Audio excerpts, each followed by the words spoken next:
Hi all, welcome to part 2 module 2 computer networks. So in module 1 the part 1 we saw this different types of services that the data link layer is provided to network layer. So module 2 is particularly for data link layer, and we started our discussion with the types of services that data link layer can provide to network layer.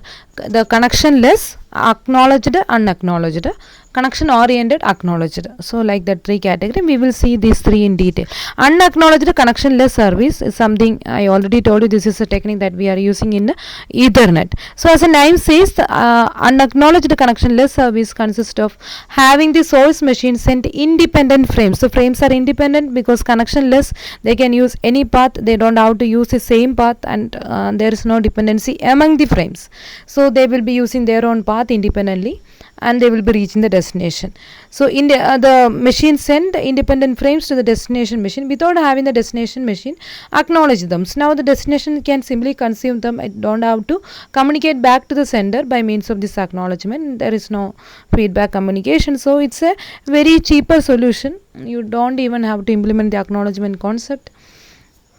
But when you can trust your communication media, like say wired Ethernet kind of media, where particularly if you are using optical fiber and all, you don't have to worry about this erroneous situation, and this is something you can try if you want. In the sense, it's a cost effective solution. So Ethernet is a good example of data link layer that provides this class of service.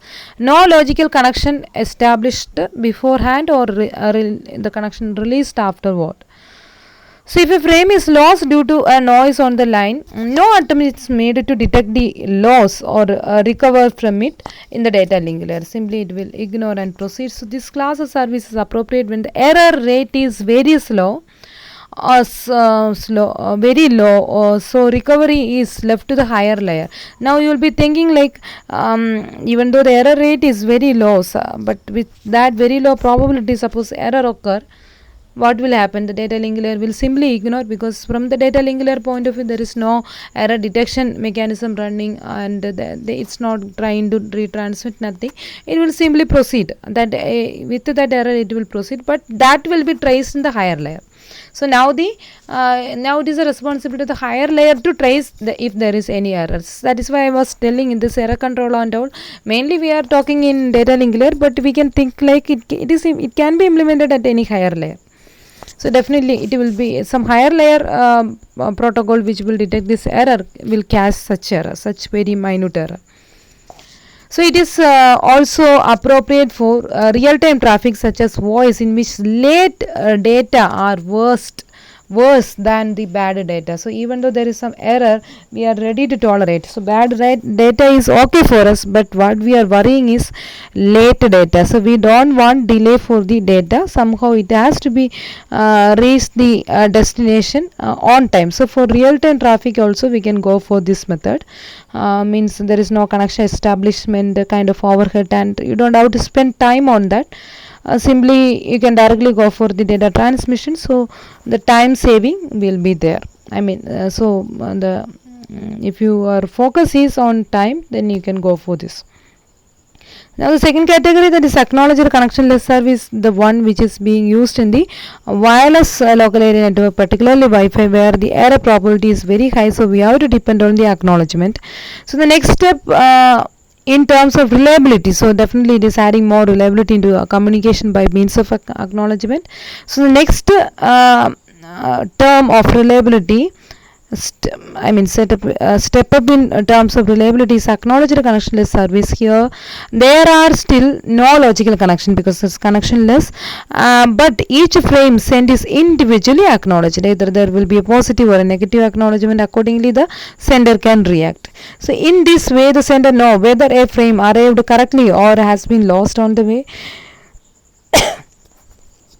If it has not arrived within a specific time interval, in the sense the acknowledgement is not coming back within the timeout, it can be sent again. So like that the sender will do. So this service is useful over unreliable channel. Particularly for reliable channel, you can go for the unacknowledged variation like what we discussed already, but for unreliable channel definitely we have to depend this. such as the wireless system. So 802.11 Wi-Fi is a good example of this class of service, like what I already mentioned. So if it perhaps worth it is perhaps worth emphasizing that providing acknowledgements in the data link layer is just an optimization and never a requirement. So this second category is actually providing acknowledgement service, where first category is not providing any acknowledgement. So from that itself we can conclude that it is a optional criteria whether you want to provide acknowledgement or not. If you are providing acknowledgement, you can add some kind of reliability in your communication. So it is a kind of optimization that you can try, but it is never a mandatory thing. So never a requirement. So the network layer can always send a packet and wait for it to be acknowledged by its peer on a remote machine. From the network layer the packet is being sent and it is waiting for an acknowledgement. If the acknowledgement is not forthcoming before the timer expires, the sender can just send the enter message again, that is retranslation will be done. If it is the acknowledgement is not coming, sender will assume that something happened to it and it will retransfer the information once the timer expires. So it will wait for some minimum amount being decided by the timer. The trouble with this strategy that it can be inefficient. So why it is so?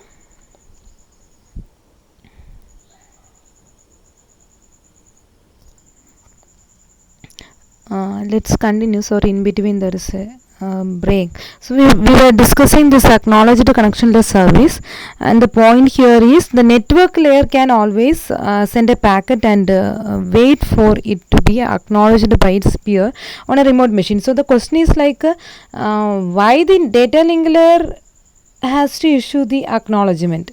This acknowledgement concept, why when it is implemented in the data link layer, what benefit we are getting? Why don't we think of this kind of an acknowledged service being implemented at the network layer? Why don't we depend on the acknowledgement at the network layer? Why acknowledgement is that much important in the data link layer? So that is a question. It's this portion is trying to clarify. So just make it clear. So the network layer can also do this, but what makes the acknowledgement at data link layer special? So if the acknowledgement means the network can also issue acknowledgement, and if it is not coming, what the network layer will be sending the entire packet again. So the problem here is it is highly inefficient in the sense. So just understand this.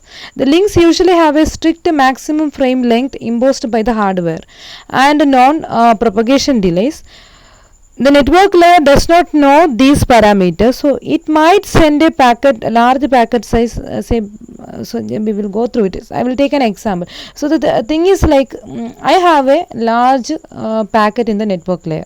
Say when it comes to data link layer, that particular packet is divided into say 10 frames. Just take an example like this, and these 10 frames were sent by the data link layer. Now out of this 10 frame, one by one the data link layer is handling, and it is data link layer of the devices were sending frame 1, frame 2, like that 10 frames, and those 10 frames together is making a single packet in the network layer. And out of this 10 frames, suppose 2 of them lost on an average. I mean every 10 frame, say 2 were lost, something like that, or for the time being out of the 10, 2 is lost on the way. Now if you are doing this acknowledgement concept at the data link layer, you will be getting a negative acknowledgement. So imagine that if it is not received at the destination in the sense for data link layer, it is having hop by hop communication. So every next hop is a destination to the previous hop. In that way you have to think. But when it comes to network layer, it is like a machine to machine communication. So the next hop will be the actual destination. So both are different. So when it comes to data link layer, out of the 10 frames, suppose 2 frames were lost, those 2 frames negative acknowledgement will be coming, and the data link layer of the sender can retransmit those 2 frames only.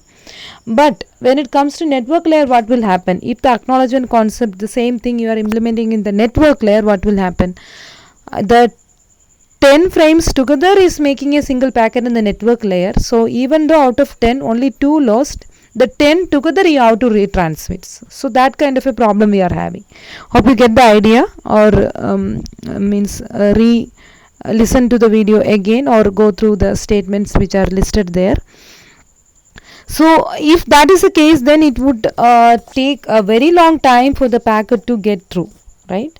Because all the 10 frames together making up a single packet in the network layer is to be retransmitted, and that will take more time. Instead, if the individual frames are acknowledged and retransmitted, then errors can be corrected more directly and more quickly at the data link layer itself. The other one, more than that, is, when it comes to data link, the links usually have a maximum frame length imposed by the hardware, and accordingly you are forced to divide the packet into frames. And typically we have non-propagation delays also, so it is easy for us to set the timeout timer at the data link layer, because it is working between every hop. So the propagation delay, everything, it is easy for you to calculate in advance, and accordingly you can set the timer. And when it expires, you can retransmit, and you can solve it at that point. But when it comes to network layer, it is actually running between the end machines, so the propagation delay, everything will be unpredictable, because from one machine to the other machine, through many intermediate nodes, maybe through different path, and information will be reaching the destination. So all together you have to consider all the delay, and accordingly some average value you have to calculate, and you have to set the timer accordingly. So that is one overhead. And other one, the whole message you have to retransmit, that will take some time. Okay, and it's first of all, it is not deterministic to do this acknowledgement and retransition concept at the network layer, and the things are more deterministic when it comes to data link layer. And so we can do this error recovery very quickly and directly if you are doing this acknowledgement concept at the data link layer than network layer. So this area is trying to answer the question why not a network layer, why not we can think of the acknowledgement concept at the network layer, what makes doing this kind of things. And the same thing you can answer for a number of questions, like why we are doing error control at the data link layer in addition to transfer layer, like that, why flow control at the data link layer in addition to some higher layer, because things are getting fixed up fast, and means with in a predictable way with very less time at the lower layers. That is why if we can do these kind of things at the lower layer, it will be better. So now the thing is that if the channel is a reliable channel like a fiber optic one, then the overhead of heavyweight data link control may be unnecessary, in the sense heavyweight data link protocol, in the sense when the protocol is implementing this acknowledgement, that kind of things, the complexity of the data link layer protocol is getting increased, right? So that is why it used the term heavyweight data link layer. So that kind of highly complex, in the sense when you are adding acknowledgement, something extra you have to spend. So that kind of complexity we are thinking. So such a heavyweight data link layer protocol is actually not needed in the case of a reliable communication channel like a fiber optic cable. It seems to be unnecessary, and where you can go for the unacknowledged connectionless service, it's fine. But on a wireless channel, of course, the error rate is very high, which is which is inherently unreliable. It's always better to go for a concept like acknowledged connectionless service, even though it is definitely more costlier than the previous one, the unacknowledged variation. Now we have a third category, that is acknowledged connection oriented service. Definitely, as there is connection establishment, the ordering means by default everybody is following that connection, so the chances of error, everything is very less, and acknowledgement together makes it the wonderful combination. It is the most costlier solution and most reliable solution. So it is being proposed in the theory only, but in the practical case we can compromise with the first or the second category in most of the cases. So here the source and destination machines establish a connection before any data transfer. The connection orientedness. Each frame sent over the connection is numbered definitely, and the data link layer guarantees that each frame sent indeed received correctly and it is received exactly once, because we have sequence numbering. So if it is coming more than one time, definitely duplicate sequence number will result and one of them will be discarded. So it will ensure that it is received exactly once. If more, duplicates will be filtered out, and once all the frames are received, and they are received in the right order, because they are following that connection, right, and that is one way. And sequence numbering concept is also there, so it is a very costly and reliable kind of thing. And the connection oriented service this provides a reliable bit stream to the network layer, of course, and it is appropriate over a very long unreliable, because we need a very reliable technique on the background when the links is highly unreliable, maybe compared to wireless, we seen that it is more unreliable and we go for the acknowledged connection less service. But somewhat more unreliable links such as the satellite channel or a very long distance telephonic circuit, if you want, you can go for the acknowledged connection oriented service. So that is a scenario. But in satellite channel also we are normally applying some kind of compromise. So that is what I read from some other reading. So with acknowledged connectionless service, it is conceivable that lost acknowledgements could cause a frame to be sent and received several times, wasting bandwidth. So definitely that is another issue. So here it is trying to compare this acknowledged connection oriented service with the one that we discussed just before this, that is acknowledged connectionless service. So their own problem that you can point out is like the acknowledgement itself can be lost. So if the packet is lost, then you are sending the acknowledgement, maybe negative acknowledgement, saying that the packet erroneously reached the receiver or it is lost, or when the timeout occurs, the no acknowledgement at all, it will retransmit. But the problem is, if the acknowledgement message is correctly sent back by the receiver and the acknowledgement itself lost, so that is the next kind of problem that you can think of. Now the message actually reached the destination without any issue at all, and it sent a positive acknowledgement back to the sender, and that is lost on the way. Now what the sender will think, if the timer expires, right, after some time, because acknowledgement is not reaching back, so it will be retransmitting. Now what will happen, the same message get retransmitted several times, provided the acknowledgements are lost again and again, maybe some problem with the reverse communication, and that will lead to wasting of bandwidth, of course. And when many things were coming again and again, what will happen, that duplicates will result at the receiver side, and duplicate filtering something, again you have to spend some time. So like that it will proceed. But such an issue is not there when there is connection, because through that only we are sending the packets one by one, so you don't have to think of the acknowledgement concept. So by default the connection oriented services that acknowledged itself, that effective we are having, right. So when connection oriented service is used, transfers go through three distinct phases. So that is something known to all of you. The first phase, the connection is established by having both sides initialize the variables and counters needed to keep track of which frame have been received and which is not, like that. So we will keep track everything. We will initialize the connection. The connection establishment is the first phase. Then data transfer. More than data transfer, here the frame transfer.